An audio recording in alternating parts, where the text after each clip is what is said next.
रूस और यूक्रेन के बीच जारी युद्ध अब बेहद खतरनाक मोड़ पर पहुंच गया है। 6 जून 2025 को रूस ने कीव समेत यूक्रेन के कई इलाकों पर मिसाइलों और ड्रोन से भारी हमला किया। यह हमला केवल सैन्य प्रतिक्रिया नहीं बल्कि रूस के लिए अस्तित्व की लड़ाई बन चुका है। सिर्फ 3 घंटे में रूस ने यूक्रेन पर 407 ड्रोन और 45 मिसाइलें दाग दी। इस हमले के बाद कई सवाल खड़े हुए। इस हमले में कई लोगों ने अपनी जान गंवा दी। 3 लोगों की जान जाने की सूचना है और दर्जनों लोग घायल हो गए।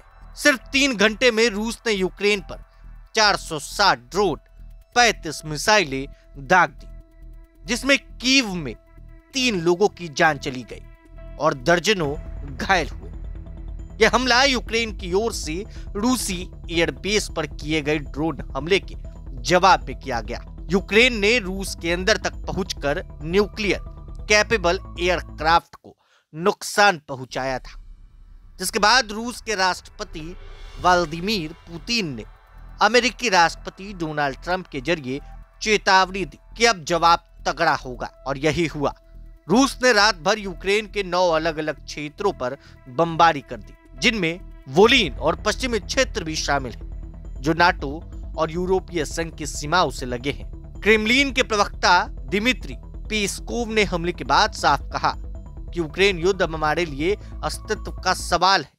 हमारी राष्ट्रीय सुरक्षा, हमारे बच्चों का भविष्य और पूरे देश के लिए यह बयान यह दिखाता है कि रूस अब इस युद्ध को सिर्फ सीमाओं के विवाद से ऊपर मानता है। वहीं कीव में रहने वाले आम नागरिकों के लिए यह हमला किसी बुरे सपने से कम नहीं रहा। यूक्रेनी राष्ट्रपति वोलोदिमीर जेलेंस्की ने रूस के हमले की निंदा करते हुए कहा कि यह साफ है कि रूस युद्ध को खत्म नहीं करना चाहता। उन्होंने पश्चिमी देशों से अपील की कि रूस पर दबाव बढ़ाया जाए और उसकी सैन्य क्षमताओं को सीमित किया जाए। जेलेंस्की ने रूस की शांति वार्ता की शर्तों को पुराने अल्टीमेटम बताते हुए खारिज कर दिया, जिसमें यूक्रेन से 4 क्षेत्रों से सेना हटाने, पश्चिमी मदद बंद करने और नाटो में शामिल न होने की मांग शामिल है। वार्ता की कोशिशें अब तक नाकाम रही हैं।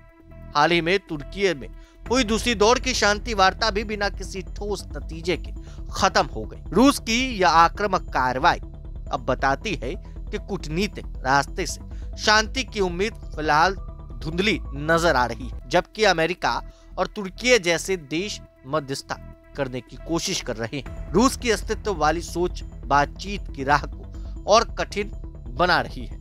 तब तक के लिए बने रहे प्रभात खबर के साथ। आपका शुक्रिया।